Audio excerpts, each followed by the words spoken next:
Nous laissons derrière nous tout ce que nous avons de plus cher. Enfants, épouses, amis, pères et mères.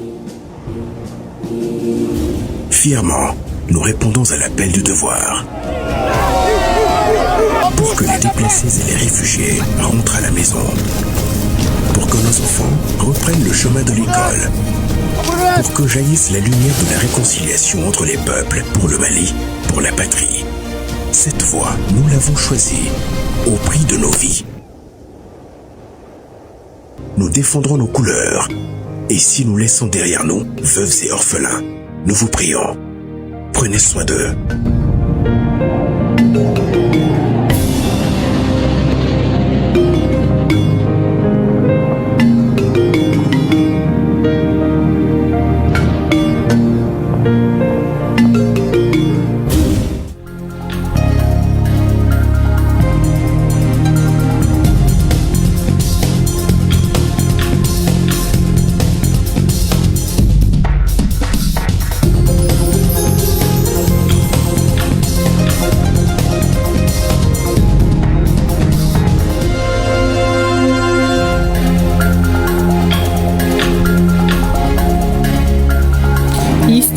Les Aigles basketteurs ont fait rêver tout un peuple. Après un parcours sans faute, les nôtres se sont inclinés tout à l'heure face au pays organisateur par le score de 70-43. Le Mali devient ainsi deuxième de l'Afrique, une première dans les annales du basket malien. Le parcours des Aigles, les messages de félicitations des autorités dans cette édition. Le gouvernement, à travers le commissariat à la sécurité alimentaire au chevet des populations de Tombouctou et Taoudéni, afin de lutter contre l'insécurité alimentaire. Tombouctou a bénéficié de plus de 2000 tonnes de céréales et la région de Taoudéni de 100 tonnes de riz. Cet appui s'inscrit dans le cadre du plan national de riposte à l'insécurité alimentaire lancé par le président de la transition il y a 2 semaines. Le cotorni, l'un des symboles de la région de Sikasso, se meurt et avec lui ses vertus thérapeutiques et ses génies protecteurs. Ce marigot a une histoire, une vie et s'étend sur une distance d'une 20aine de kilomètres. Aujourd'hui, les riverains ont coupé les berges de ce cours d'eau, sans oublier l'érosion. Comment sauver ce patrimoine? C'est le dossier de la rédaction en cette année dédiée à la culture. Du cinéma également dans cette édition avec la présentation officielle de la série télévisée Le Pacte colonial. Cette œuvre de Boubacar Sidibé transporte sur les écrans les défis auxquels font face les pays de l'AES. Elle dénonce les manœuvres impérialistes et la désinformation orchestrée par les forces du mal. Le film est produit en Bamanankan, Hausa et Moré, les principales langues nationales des pays de l'AES. Voilà, mesdames et messieurs, bonsoir. Nous ouvrons cette édition par du sport. Ce sera juste après le jingle. Voilà, pas encore prêt. Nous recevons donc Siragatou Sissé. Siragatou, bonsoir. Bonsoir, Awa Ditma Kamara. Et oui, le Mali a fait un parcours honorable à l'Afro-Basket Angola 2025. Les nôtres ont fait vibrer, rêver autour de la balle au panier. Les Aigles se sont inclinés tout à l'heure face au pays organisateur par le score de 70-43. Siragatou, c'était écrit, le Mali ne sera pas champion d'Afrique cette année. Ah oui, la fête est gâchée, le rêve des Maliens est brisé. Les Angolais étaient plus conquérants et adroits. Dans cette partie, le Mali, comme un jour sans, a perdu tous les cartons. 10, 14, 20, 32, 31, 51 et 70-43. Les Aigles se consolent avec la médaille d'argent. Après le bronze en 1972, nous voilà en argent. L'or sera certainement à portée de main en 2029. L'Angola soulève son 12e Afro-Basket. Dans le 5 majeur, c'est-à-dire l'équipe type, figure Mahaman Koulibaly et Aliou Fadiala Diarra. Le titre de meilleur rebondeur est revenu à Aliou Fadiala Diarra. La 3e place est remportée en début d'après-midi par le Sénégal devant le Cameroun. L'Angola est intraitable à domicile. Chaque fois que les Angolais organisent, ils s'imposent. 1989, 2009, 2007 et 2025. Voilà, c'est un moment intense que nous avons suivi en direct. Nous avons des communiqués officiels déposés à notre rédaction. Tout d'abord, le ministre en charge des sports. Le ministre de la Jeunesse et des Sports, chargé de l'instruction civique et de la constitution citoyenne, Abdul Kassim Ibrahim Fomba, informe l'opinion publique nationale que l'équipe nationale senior de basket s'est inclinée en finale de l'Afro-Basket disputée ce dimanche à Luanda, en Angola. Malgré une prestation courageuse et engagée, nos aigles basketteurs n'ont pas pu décrocher le titre continental, s'inclinant face à l'équipe nationale angolaise sur le score de 70-43. Au nom du président de la transition, chef de l'État, du Premier ministre, chef du gouvernement, des membres du gouvernement et de l'ensemble du peuple malien, le ministre adresse ses chaleureuses félicitations à l'équipe nationale pour son parcours remarquable qui a hissé le Mali au sommet du basket malien. Tout au long de la compétition, nos joueurs ont démontré une force collective, une discipline exemplaire et un esprit de patriotisme inébranlable, écrivant une page importante de l'histoire du sport malien. Cette finale, bien que perdue, constitue une victoire en elle-même et une source d'inspiration pour toute la jeunesse du pays. Le ministre salue l'implication des joueurs, de l'encadrement technique, de la Fédération malienne de basketball ainsi que de tous les acteurs qui ont contribué à ce parcours honorable. La délégation malienne fera son retour à Bamako le mardi 26 août 2025 à 15h55 à l'aéroport international président Modibo Keïta Sénou. Le ministre invite le peuple malien à réserver un accueil digne, fraternel et enthousiaste à nos vaillants représentants qui ont fait vibrer tout un pays. Voilà. Ensuite, le Conseil national de transition, CNT Siragatou. Le président du Conseil national de transition, les membres du bureau de la conférence des présidents, ainsi que l'ensemble des membres du Conseil national de transition et le personnel parlementaire ont suivi avec fierté et une très grande satisfaction les performances historiques réalisées par l'équipe nationale senior masculine à l'Afro-Basket en Angola du 12 au 24 août 2025. Cet exploit constitue une première dans l'histoire de cette compétition qu'une équipe masculine senior du Mali soit vice-championne à l'Afro-Basket masculin. Cette belle performance place le Mali sur le podium africain. Le Conseil national de transition tient à exprimer ses vifs remerciements aux basketteurs de l'équipe nationale senior pour ce qu'ils ont accompli au cours de ce rendez-vous de basket africain en termes de rendement exceptionnel, de discipline et de don de soi pour la mère patrie. Le Conseil national de transition remercie l'équipe nationale senior de basket pour la joie qu'elle a procurée à notre peuple et leurs différents supporters des pays frères et amis de l'AES et du monde qui ont suivi leur impressionnant exploit avec fierté et admiration. Le président du Conseil national de transition, au nom de l'ensemble des membres du Conseil national de transition et du personnel parlementaire, adresse ses chaleureuses félicitations aux membres de l'équipe nationale senior basketteurs, staff technique et médical dirigeants, cadres de la Fédération malienne de basketball ainsi qu'au département des sports. Voilà. Et on s'arrête un instant sur un homme, Aladji Diko, le sélectionneur des Aigles, en même temps directeur technique national. Il est fondamentalement l'architecte du sacre continental. Je vous invite à suivre son parcours avec Siragatou Sissi. De l'ombre à la lumière, le technicien des Aigles du Mali, Aladji Diko, est entré dans l'histoire du basketball malien. Il est devenu le premier sélectionneur à qualifier le Mali pour la finale de la Coupe du Monde des moins de 19 ans garçons en Grèce et le premier à atteindre la finale de l'Afro-Basket senior messieurs en Angola. Aladji Diko, l'enfant de Tombouctou, est piqué par le virus du basket dès son enfance. Il le pratique sur place et au centre Al-Kaya Touré avant d'embrasser la carrière d'entraîneur. Une page s'ouvre. Il fait ses premières armes à l'USFAS Dam en décrochant le titre de champion du Mali.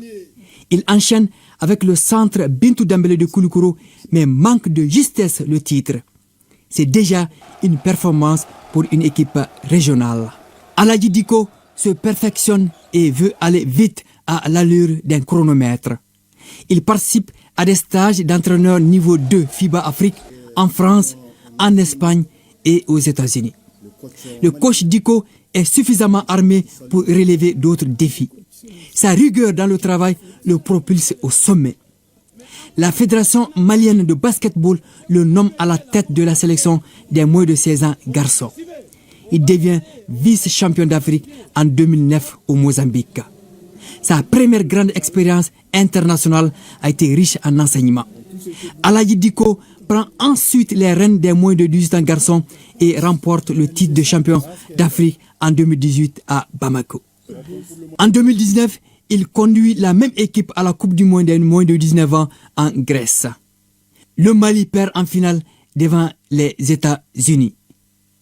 Pour la première fois de l'histoire, une sélection africaine dispute le bouquet final. Aladji Dicko boucle en beauté cette aventure avec les jeunes en 2020. Il est sacré champion d'Afrique des moins de 18 ans en Égypte. Inspecteur de la jeunesse et des sports, Aladji Dicko, lieutenant-colonel de son état en service à la primature, est une référence, un héros dans le milieu du basketball malien. Il organise depuis 10 ans un camp de basket à Tombouctou pour raviver la flamme de sa passion. Voilà, Siragatou, un vrai mineur d'homme. Hein? Ah oui, tout à fait. Nous allons donc continuer, mais il faut rappeler au passage que tous les matchs ont été suivis en direct sur ORTM1. Bravo à la direction générale. Siragatou, le sport malien rayonne sur la planète. Après leur sacre, les Aiglonnais et l'USFAS Dames ont reçu les encouragements des autorités et c'était au stade Mamadou Konati. Oui, des tonnerres d'applaudissements et de félicitations aux cadets du Mali classés premiers lors du tournoi de l'indépendance en Indonésie et à l'USFAS, championne du tournoi féminin IFOA Zone Ouest à Thiès au Sénégal. Cette double réception colorée s'est déroulée en présence de plusieurs membres du gouvernement. Le compte rendu avec Mohamed Nama Keita. Couronnée reine des éliminatoires de la Ligue des champions féminines UFOA A du 5 au 17 août dernier à Dakar, de retour au pays, la délégation malienne a dans sa valise, en plus de la coupe, tous les trophées individuels. Je me réjouis très bien en ce moment si précieux. D'abord, je salue votre brillant parcours des deux côtés. Je dirais que vous avez montré que la femme malienne est capable et surtout pendant la période de résilience. Donc nous sommes très fiers de vous et tout le Mali est fier de vous. Invité également au tournoi de l'indépendance de l'Indonésie du 12 au 18 août dernier, les vice-champions d'Afrique cadets sont revenus invaincus avec la coupe, les trophées de meilleurs joueurs et des meilleurs buteurs. C'est vous dire que nous sommes fiers de vous. Aujourd'hui, vous faites la fierté de toute la nation malienne. Donc, continuez sur cette dynamique et je suis sûr que vous allez aller encore plus haut. Ces sacres sont les fruits de la bonne collaboration entre les départements en charge des sports et la FEMAFOOT. On vous a vu jouer. Il y a certaines individuellement que nous avons vues lors du championnat ici. Et c'était très beau à voir. Honnêtement, vous êtes une très belle équipe. Vous nous faites une grande fierté. Vous êtes les champions et je sais que vous continuerez comme ça. Et tant qu'il y aura de la persévérance, tant qu'il y aura de la volonté, tant qu'il y aura cet amour, cette passion et cette lueur que vous avez en chacun de vous, rien n'est impossible. Les deux équipes sont toutes attendues en novembre prochain pour encore rehausser haut les drapeaux maliens aux phases finales de la Ligue des champions prévue du 8 au 23 pour les dames de l'USFAS et la Coupe du monde cadet au Qatar pour l'équipe nationale des moins de 17 ans. Voilà, c'est ce que je disais. Bravo aux Aiglonnais et à l'USFAS Dames. Nos encouragements toujours à nos basketteurs, Siragatou. Tout à fait. L'équipe du Mali et la délégation seront de retour à Bamako le mardi 26 août 2025 à 15h55. Donc, tous à l'aéroport international président Modibo Keïta Sénou pour ce accueil. Le peuple malien est fier de vous. Voilà. Merci bien Siragatou Cissé pour toutes ces précisions. Suite de cette édition, fin hier à Bamako des travaux de la 12e conférence des ministres de l'Observatoire des fonctions publiques africaines. Une rencontre dont l'ouverture était présidée par le Premier ministre, le général de division Abdoulaye Maïga.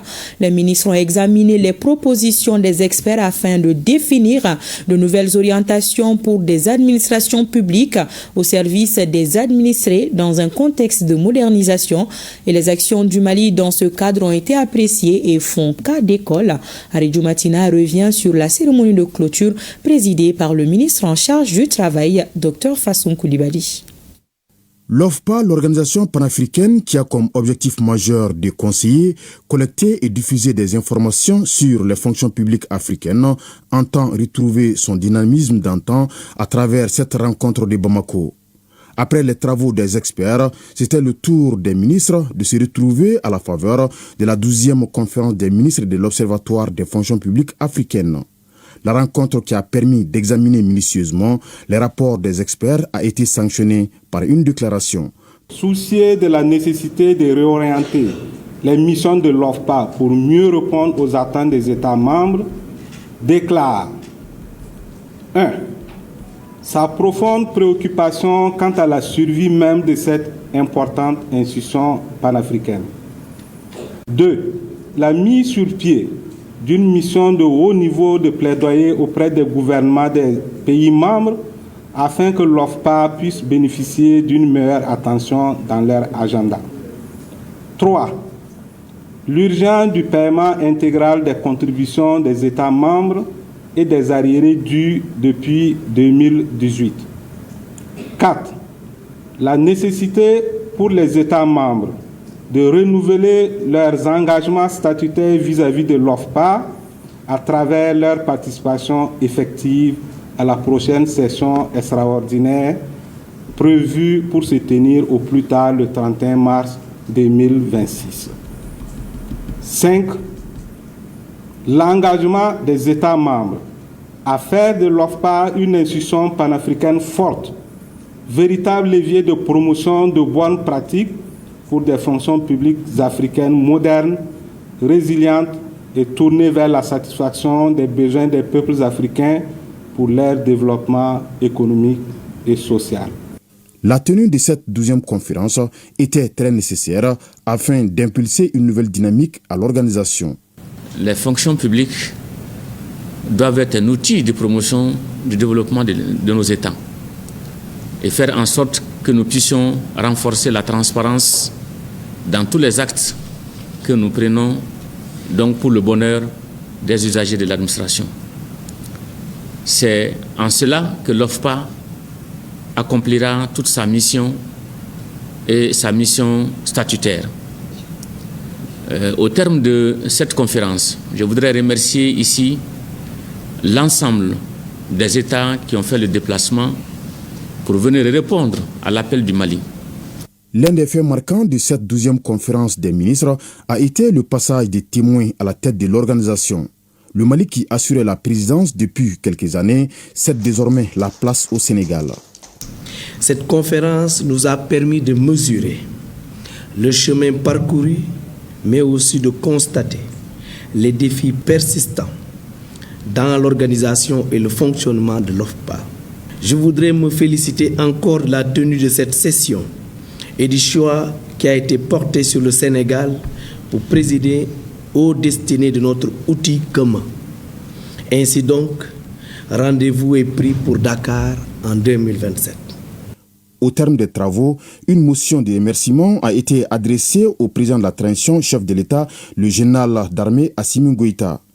Puis un dîner de fraternité à l'honneur des participants, cela sous les notes musicales de l'ensemble instrumental du Mali, a bouclé cette 12e conférence des ministres de l'Observatoire des fonctions publiques africaines.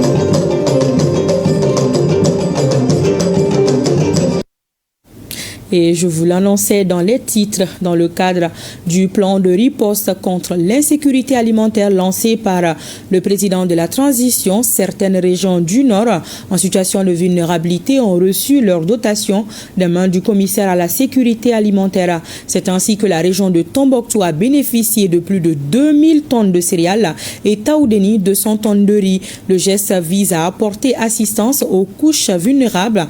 Les autorités régionales s'engagent à une gestion transparente exigée par le président du Conseil supérieur de l'agriculture, ORTM Tombouctou, Idrissa Goulou Sissoko.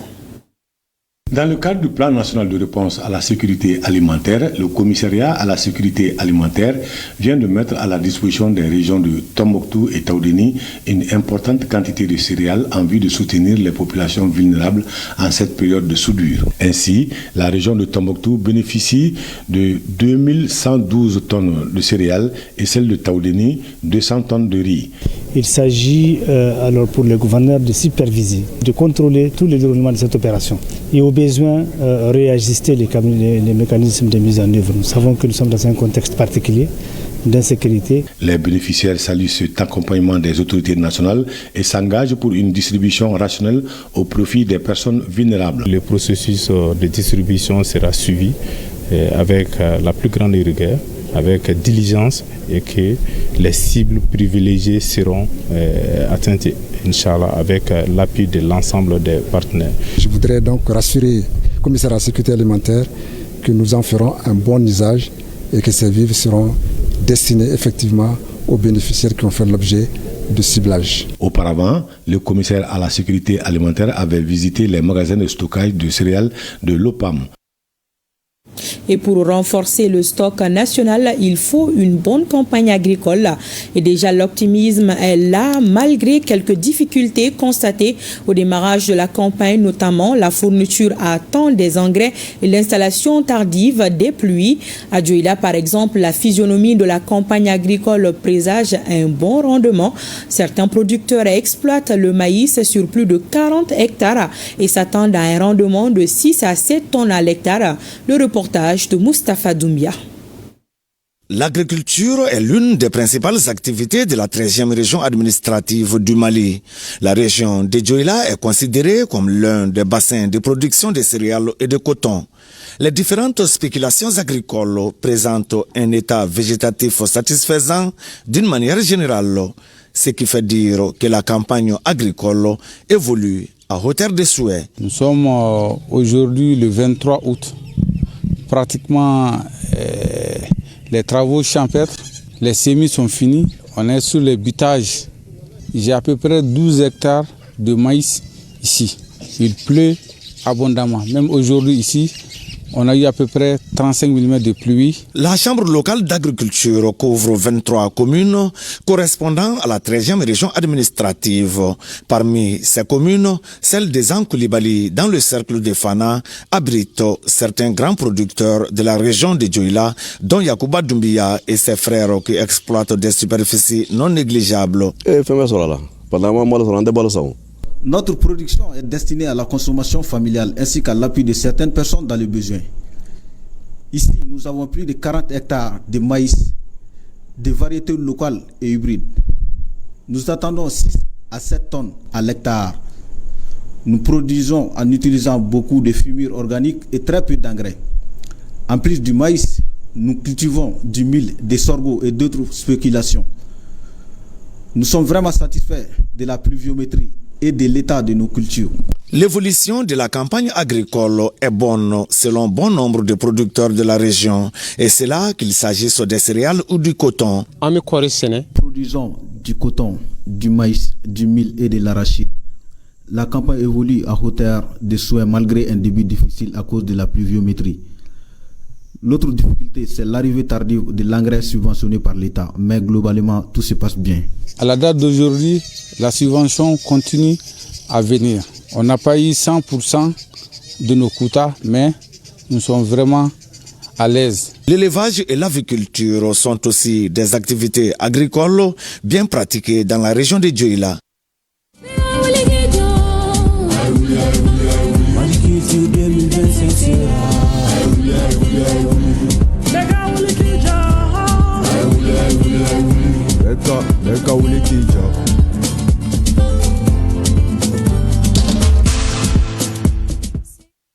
Et nous ouvrons la page spéciale consacrée à la culture. Les préoccupations réelles des pays de l'AES transportées sur les écrans. Le pacte colonial est une série télévisée de Boubacar Sidibé. Le film a été présenté officiellement ce vendredi aux autorités au Centre international des conférences de Bamako. Cette œuvre dénonce les manœuvres impérialistes et la désinformation orchestrée par les forces du mal qui cherchent à déstabiliser la région du Sahel. Le pacte colonial est réalisé en Bamanankan, Hausa et Moré, les principales langues nationales des pays de l'AES. La cérémonie était présidée par le ministre en charge de la culture, Mahmoud Afé.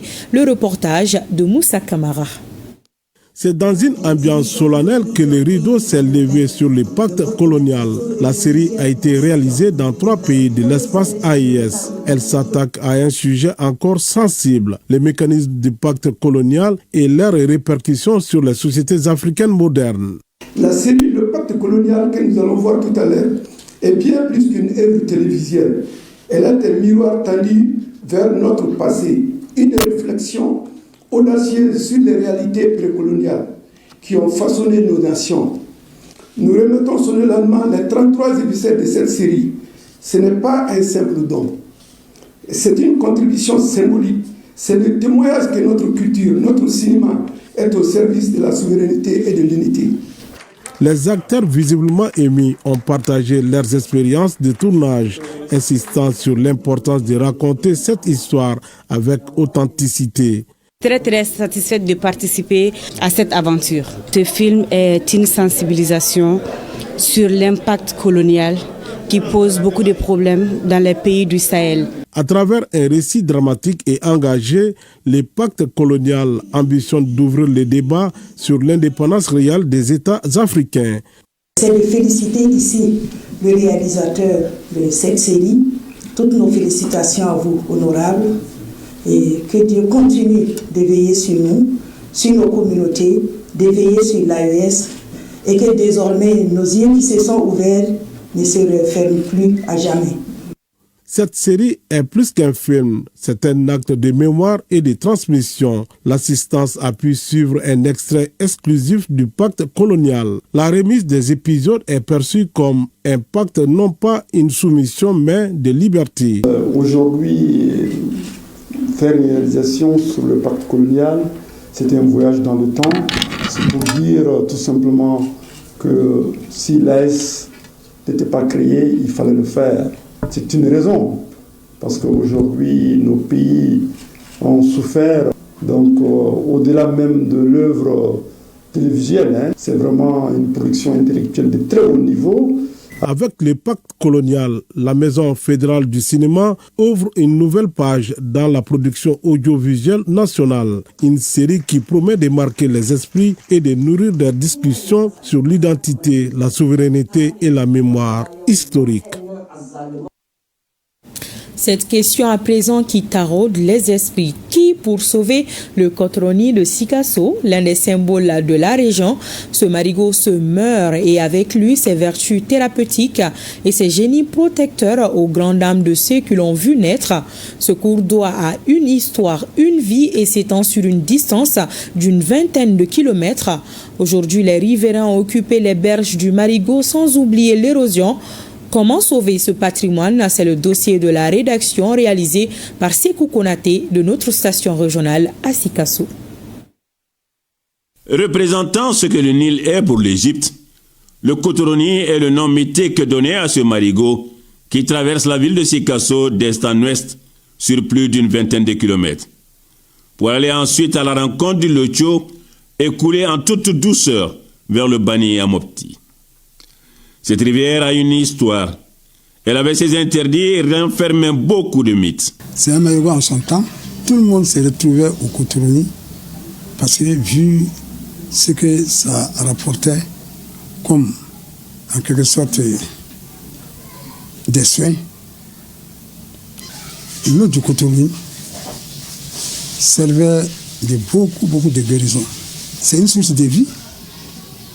C'est pourquoi on faisait tout avec l'eau de Cotoroni. À notre enfance, quand on tombait malade, moi singulièrement, la maman m'amenait me laver Au Cotorouní, le matin de très bonne heure. Le palais généralement. Dans le temps, l'eau était claire, l'eau du Cotorouní et l'eau du Marigot ne se mélangeaient pas. Quand vous arrivez à ce niveau, à gauche, vous avez l'eau du Cotorouní qui partait à gauche et l'eau de l'Ocho qui va à droite. Et pendant l'hivernage aussi, pendant la crue, quand le Cotorouní est rempli en première position, le Locho est obligé de reculer. Vice versa, le totem du Marigot, c'était les marmites en terre cuite là, Bogodara. Donc, au Darafinvi, au rétité de Cotorouní là. Si quelqu'un se noie dans le Cotorouní, 2 à 3 jours après, le Locho aussi va en faire autant. Des années 1920 à 1969, ce cours d'eau et sa jumelle, le Locho, ne tarissaient point pendant toute l'année. Mais de nos jours, force est de reconnaître que seule la période pluvieuse redonne vie à ce cours d'eau, et pour cause. Actuellement, l'état de Cotorouní laisse à désirer. Parce que vous voyez que les riverains ont occupé les berges, ce qui a fait qu'on ne reconnaît plus le Cotorouní. Sans quoi, dans le temps, c'était un marigot, il y avait des arbres aux abords, et malheureusement, il n'y a plus d'arbres. Et aussi par la faute des hommes, de l'érosion et de l'ensablement. Ce cours d'eau, dont le nom est intimement lié à l'humour sikassois, est menacé de disparition si rien n'est fait pour conserver cet élément naturel de la vie de la cité du Kénédougou. Que la population comprenne quand même qu'il n'est pas bon de jeter les ordures vraiment au Cotorouní. C'est une sensibilisation, mais on a beau sensibiliser, tant qu'il n'y a pas des actions d'envergure, moi je ne pense pas que ça pourra porter fruit. Je souhaite ardemment que la mairie prenne en main l'entretien de ces 2 marigots du Cotorouní singulièrement pour que le Cotorouní puisse trouver son lustre d'antan. À cet appel, les autorités communales décident alors d'agir. Un élan de curage du lit du marigot est alors enclenché pour redonner au Cotorouní son visage d'antan et de préserver la quiétude des populations en période d'hivernage.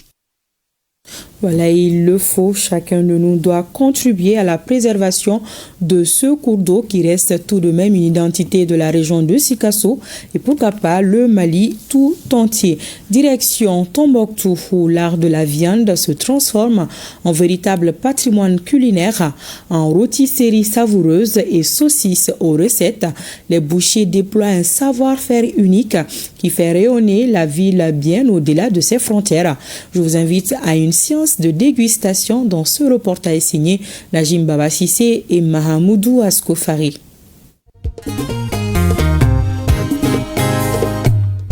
Ville chargée d'histoire et de culture, Tombouctou cache en son sein un trésor méconnu, une technique unique de rôtisserie de la viande. Bien plus qu'un simple mode de cuisson, il s'agit d'un véritable art transmis de génération en génération par les bouchers de la ville. Le travail, je l'ai hérité de mon défunt père qui fut boucher. Contrairement à Ili Mohamed, Baba Sissé, lui, a développé sa passion pour ce métier. Quant à moi, je suis venu par pur hasard dans ce travail que j'ai finalement aimé et même fait des formations dans quelques pays voisins comme le Niger et autres. Dans les ruelles animées, l'odeur alléchante de viande grillée flotte dans l'air et les clients affluent de jour comme de nuit pour s'arroger un morceau. Avant de commencer le travail, 10h, 11h, on fera tout pour avoir le morceau, pour mieux débuter la journée. Donc forcément, il faut qu'on passe ici à 10h30, 11h pour prendre le morceau. Je quitte au petit marché pour venir prendre le déjeuner ici. Si quelque chose tombe seulement, je viens, j'achète. Il y a des clients. Avant toute activité, le matin, je viens chercher mon morceau d'abord, histoire de bien démarrer ma journée. Garba Hamay, s'est expérimenté en matière culinaire, est formel quant à la qualité, la propriété et surtout la dextérité des bouchers de Tombouctou en matière de grillade. Je fais Niger 16 ans. Avec Gouna Chilifi, J'ai vu le tifi au Niger, mais la différence d'avec Tombouctou, c'est la cuisson, le goût et même la qualité de la viande. Tu vois, c'est bien cuit, même le doigt la perce. À côté de ces grillades savoureuses, on trouve également des saucisses traditionnelles appelées l'autre, préparées avec soin à travers des recettes anciennes, une importante quantité de viande sans eau et découpée en mini-morceaux, assaisonnée avec de l'oignon et des ingrédients, enfilés dans un boyau, direction le four. Toute la ville sait que l'outre n'attend pas, surtout après la pluie ou lorsqu'il fait un peu frais. Ça finit avant la viande et tout autre. Nous proposons ici la viande grillée, les saucisses et même les boyaux appelés djinana. Mais les djinana sont faits sur commande. La viande grillée est vendue de jour comme la nuit, tandis que les saucisses uniquement la nuit. Ces saucisses-là ici chez nous, c'est quelque chose qu'on est venu trouver ici, qui est très bon. Difficilement quand tu pars dans d'autres régions, tu trouves ça ou bien dans le reste du pays. Mais ici, c'est chez nous, c'est une tradition. Cette tradition culinaire est aussi une partie de l'âme de Al-Bilal Soudan. Son hospitalité, sa richesse culturelle et son profond attachement à ses racines. On nous a demandé de revenir à la tradition. Ce n'est autre chose que nos savoir-faire d'antan, comme cette technique-là. Tombouctou n'y connaît que ça, la bonne viande, un travail qui se fait dans les règles de l'art. Ce savoir-faire, bien qu'il soit peu connu en dehors de la région, mérite d'être protégé et célébré. Il fait partie du patrimoine immatériel de Tombouctou, au même titre que ses manuscrits anciens ou son architecture en banco.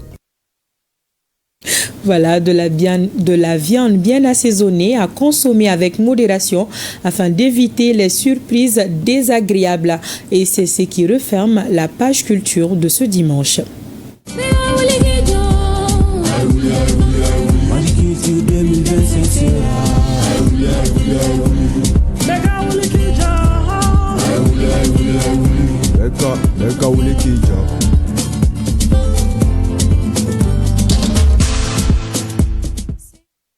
Un mot sur l'assainissement. L'incivisme gagne du terrain et face à la situation, le gouvernement multiplie les campagnes de sensibilisation. C'est ainsi que les ministres en charge de la promotion de la femme et sa collègue de l'environnement étaient hier au marché de Médine, en commune 2 du district de Bamako. Il s'agissait pour ces membres du gouvernement d'échanger avec leurs sœurs sur leurs préoccupations et procéder au lancement d'une journée de salubrité du marché, une initiative saluée par les occupants de ce marché. Le reportage de Sokona Kamisoko. Ces coups de balai des ministres en charge de la femme et de l'assainissement donnent ainsi le ton de cette journée de salubrité et d'échange avec les femmes du marché de Médine. Situé en commune 2 du district de Bamako, ce marché communément appelé Sougouninkoura est connu par sa capacité d'approvisionnement en fruits et légumes, mais aussi d'autres produits par des commerçants, majoritairement des femmes, de quoi poser un réel problème d'assainissement. Ce déplacement de 2 membres du gouvernement sur le lieu a donc tout son sens. Toutes les populations doivent s'impliquer à la propriété du marché. Un marché propre, c'est de la santé, c'est de la dignité, c'est le bien-être même de la famille. Donc c'était pour ensuite échanger avec ces dames, recueillir leurs préoccupations essentielles et ensemble prévoir des activités qui pourront résoudre à ces différentes préoccupations. Ça doit être une initiative de tous les jours. Les questions d'assainissement concernent principalement les femmes d'abord et leur dire aussi que les services d'assainissement sont là pour ça. Si elles ont des ordures ou des déchets à évacuer, elles peuvent faire appel aux différents services qui vont les aider à évacuer ces déchets-là. Cette journée citoyenne a été saisie par le collectif national des acteurs du marché du Mali pour égrener quelques-unes de ces préoccupations dont la résolution doit permettre d'améliorer les conditions de vie des membres du collectif. L'assainissement, c'est une bonne chose, mais la sécurisation des marchés aussi est la meilleure chose à faire aujourd'hui pour les marchés, avec la création des titres fonciers, bien notamment au nom de l'État. Cela nous empêche tout le temps les problèmes avec la justice. C'est pour venir recueillir ces différentes préoccupations et donc faire des recommandations et transcrire ces préoccupations en plan d'action Remerciements à mes homologues de l'assainissement qui nous ont appuyés en termes d'équipement d'assainissement et au ministre de la Jeunesse aussi qui nous a appuyés avec 70 jeunes de la brigade de citoyenneté. Cette visite des ministres en charge de la femme et de l'assainissement présage un futur partenariat avec les femmes du marché de Médine. La volonté commune est de faire de ce secteur informel un véritable outil d'indépendance économique pour les occupants du marché. Le ministre de la Jeunesse et des Sports, chargé de l'instruction civique et de la construction citoyenne, lui aussi était sur le terrain pour encourager et galvaniser la jeunesse autour du programme Né Fasoko Negasigida. Le reportage de Abdul Karim Kaba. Les jeunes s'approprient l'initiative Negasigida Nefasoko ou concours du plus beau quartier. Elle vise à récompenser les efforts d'embellissement urbain à l'échelle communautaire tout en insufflant une nouvelle dynamique citoyenne à travers tout le pays. Nous avons terminé il n'y a pas longtemps à travers Madame le ministre de l'Environnement son projet Mon quartier propre. Et je pense que c'est une très belle continuité où les gens prennent conscience que poser des dalles, planter des arbres et assainir leur endroit, en plus de faire la peinture, c'est vraiment quelque chose qui est un ensemble. Et les questions de citoyenneté accompagnent cela. Je pense que la main-d'œuvre, nous l'avons dit, ça reste la jeunesse et les jeunes doivent se l'approprier pour s'assurer que ça ne se limite pas à un concours, que ce soit une habitude où tous les matins, chacun doit se réveiller pour dire qu'est-ce que j'ai fait devant ma maison, qu'est-ce que j'ai fait dans ma communauté. Et je pense que c'est comme ça que l'on construit un pays. Pour la jeunesse de la commune 4, la récréation est terminée. C'est tout d'abord montrer l'engagement de la jeunesse malienne à soutenir le général d'armée Assimi Goïta à travers le ministre de la Jeunesse et des Sports qui a initié le projet Nega Sigida, Nega Fasoko. En invitant les jeunes des quartiers à rivaliser de créativité et d'engagement pour améliorer leur cadre de vie, c'est contribuer à embellir l'environnement et renforcer le sentiment d'appartenance à la nation. D'autres pays ailleurs ont commencé petit à petit et je pense que c'est à travers des habitudes que les pays se sont construits. Et des fois, lorsqu'on fait des voyages dans certains endroits, on est un peu jaloux. Jaloux positivement, on se dit que cet endroit est très joli et très propre. Mais en réalité, c'est parce qu'il y a eu des efforts derrière. En choisissant la rue du cimetière à Sébinikoro, c'est participer à la réduction des difficultés des usagers. C'est pourquoi les autorités coutumières, religieuses et la population, toutes ont salué cet engagement des jeunes. Et ce communiqué qui vient de nous parvenir, le ministre des Affaires religieuses, du culte et des coutumes, se fondant sur la délibération de la Commission nationale d'observation de la Lune, porte à la connaissance de la communauté musulmane du Mali que le croissant lunaire Rabiul Awal ou Domba Kalo a été aperçu dans plusieurs localités du pays à la date du dimanche 24 août 2025. Par conséquent, le mois lunaire Rabiul Awal ou Domba Kalo débute au Mali le lundi 25 août 2025. En outre, la célébration des fêtes de Maouloud, naissance et baptême est prévue respectivement pour le vendredi 5 et le jeudi 11 septembre 2025 sur toute l'étendue du territoire national. Et nous ouvrons à présent la page AES de cette édition. Ce sera juste après le jingle.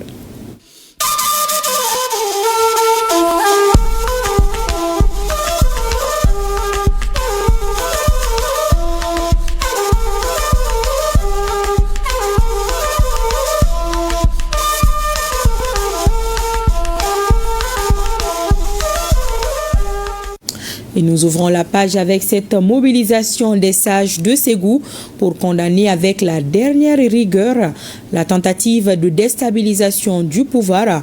Une caravane a sillonné la ville avec des messages de soutien au président de la transition, le général d'armée Assimi Goïta et ses pairs de l'AES. Le reportage de Amidou Diallo.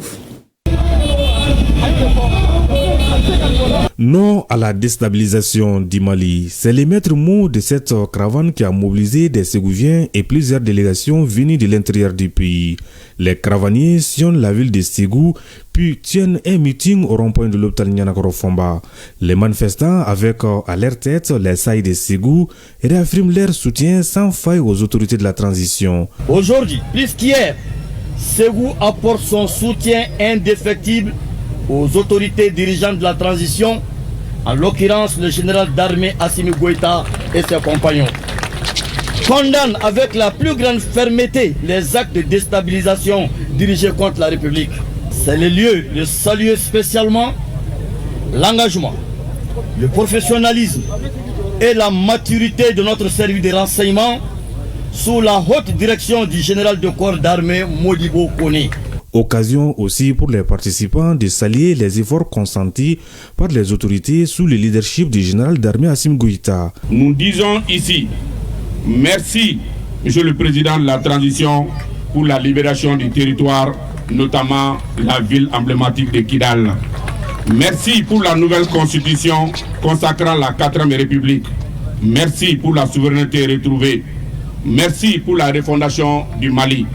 Merci pour l'AES. Nous en sommes très ravis. Ségou est une région très courageuse. Ségou, c'est la cohésion. Ségou, c'est la volonté de faire développer notre pays. Ils se sont rassemblés aujourd'hui pour soutenir les plus hautes autorités. Et nous leur en serons reconnaissants. Et le message sera transmis à qui de droit, notamment le général d'armée Assimi Goïta et son gouvernement. Des messages d'engagement et de bénédiction, des appels à l'union sacrée en faveur du Mali sont entre autres temps forts de cette manifestation dans la cité de Balanzan. Au Burkina Faso, l'actualité, c'est la visite de terrain du ministre en charge de la Santé. Jean-Claude Kargougou était à Péni, une commune située à une trentaine de kilomètres de Bobo. L'objectif de la mission était de saluer et encourager les agents de santé et les agents communautaires dans la lutte contre le paludisme saisonnier. On fait le point avec Lamine Caranto et Moumouni Barou. Docteur Robert Lucien Jean-Claude Kargougou, ministre en charge de la santé à Péni, dans le cadre de la lutte contre le paludisme saisonnier dans les ménages.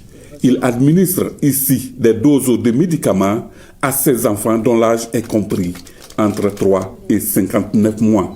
Cette sortie pour le ministre s'inscrit au nombre des activités de la campagne de la chimioprévention du paludisme saisonnier dont le lancement a eu lieu en juin dernier. Aujourd'hui à Péni, nous nous sommes rendus compte que ce passage de la campagne de chimioprévention du paludisme saisonnier se passe très bien. Ces médicaments sont administrés aux enfants. Vraiment, c'est un avantage pour nous ici. Les enfants sont désormais épargnés du paludisme. Moi, j'invite les mères d'enfants à prendre au sérieux cette campagne. Ce qui concerne les données, nous sommes au P2 et à J2 aujourd'hui. On n'a pas encore fait la compilation des idées, mais la première journée, on était à 28%. Voilà, en tout cas, je sais que c'est des données très satisfaisantes et je sais que durant tous les 4 jours-là, on pourra couvrir toutes les sanitaires de Péni. Main dans la main, gouvernement et partenaires techniques et financiers ont la même vision du renforcement de la lutte contre le paludisme afin de protéger les enfants. Au nom de tous les partenaires, nous allons féliciter le gouvernement pour son engagement dans la lutte contre le paludisme à travers la CPS. Grâce à cette initiative, comme vous le savez, plus de 90% des enfants ciblés seront protégés.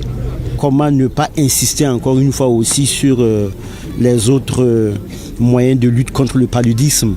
C'est d'inviter les parents à dormir sous moustiquaires imprégnés à longue durée d'action. C'est important que chaque Burkinabé puisse faire en sorte que la destruction des gîtes larvaires soit une réalité.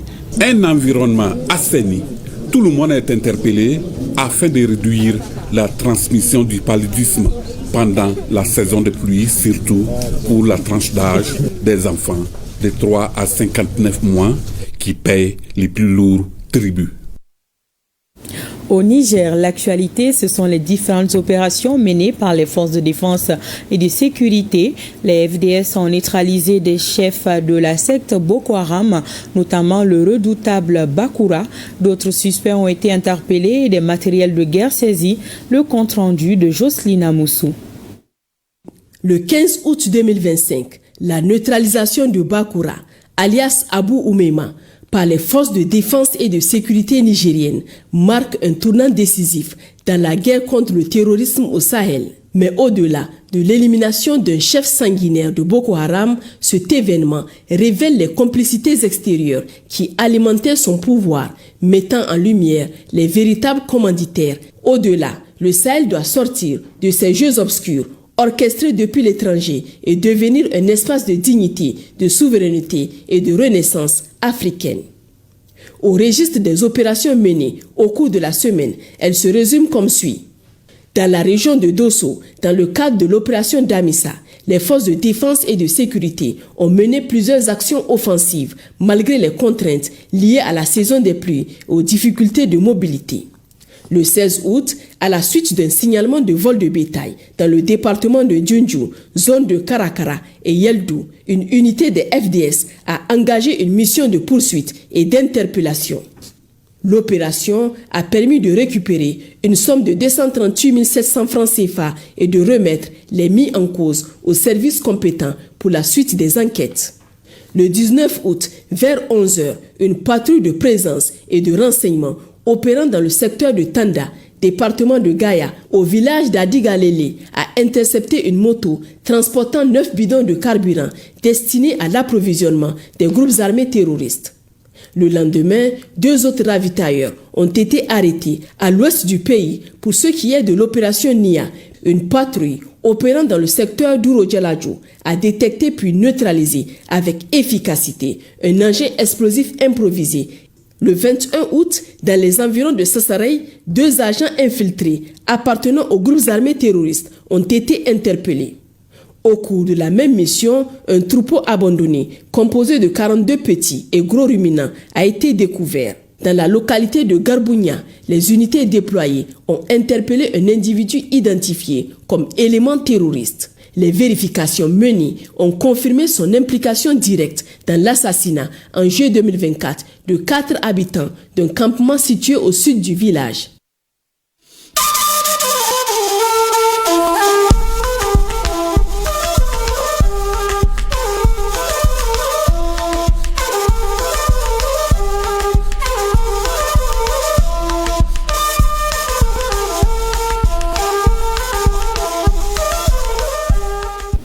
Et terminons cette édition en beauté avec cette soirée artistique et culturelle des équipes de la Super Coupe Générale Assimi Goïta. Un moment de brassage et de communion avec des messages de paix et de cohésion sociale. C'était hier soir à Kabbalah. La cérémonie était présidée par le ministre de la Réconciliation, de la Paix et la Cohésion nationale, le général de corps d'armée Ismaël Ouagé. Le reportage de Abdul Karim Kabah. Pour la paix et la réconciliation, les joueurs de la Supercoupe Générale d'Armée Assimi Goïta édition 2025 s'engagent, cela à travers cette soirée culturelle. Au-delà du rectangle vert pour les matchs de football, l'ensemble des délégations s'est retrouvé pour un moment de communion autour des musiques du terroir. D'abord avec les étudiants du Conservatoire des Arts Multimédia Bala-Fasega Kouati. Les joueurs ont assuré le show à travers la prestation de l'artiste Dabara. C'est ça aussi la Supercoupe Générale d'Armée Assimi Goïta. C'est une bonne chose, on a vraiment aimé. De Kaya jusqu'à Kidal, on est unis ici ensemble, on est ensemble et on continuera à être ensemble pour toujours. On est émerveillés et puis la joie qu'on a ressentie ici, c'était inexplicable. Vraiment pour moi, de danser comme ça, être émerveillé comme ça. Pour la jeunesse malienne, c'est une bonne chose. La paix et la réconciliation, tel est l'objectif de ce rassemblement de la jeunesse malienne. Et la présentation qu'on vient juste de voir, elle est extrêmement significative. Ça nous rappelle d'où nous venons, où est-ce qu'on en est et qu'est-ce qui est prévu pour la suite. C'est un ensemble de brassage culturel qui a créé notre pays. Et chaque ethnie, chaque tribu a contribué à la situation actuelle. Voilà pourquoi il y a un certain nombre de valeurs qui est intéressant pour nous, qui est même vital. Il s'agit du Sinangouya, il s'agit du Djatigia. En organisant cette soirée culturelle, la Commission nationale d'organisation de la Supercoupe Générale d'Armée Assimi Goïta veut renforcer les liens de fraternité et de cohésion entre les jeunes du Mali. Cette soirée, nous l'avons initiée pour déjà divertir la délégation, mais aussi joindre l'utile à l'agréable en choisissant un thème sur la paix et la réconciliation. On a vu un beau spectacle du conservatoire Balafa Sékou Kouyaté qui est sur la paix et la réconciliation. Aussi l'artiste chanteur Dabara. Les joueurs participant à la Supercoupe Générale d'Armée Assimi Goïta, le temps d'une soirée, ont dansé dans la joie, surtout avec la prestation de Mama Diarra, gardien de but de l'équipe de Ségou à la Supercoupe Générale d'Armée Assimi Goïta, édition 2025.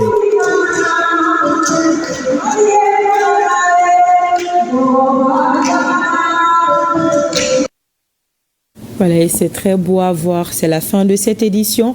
Merci de l'avoir suivi. Pensée spéciale à nos FAMA et à la population de Farabougou. Bonsoir.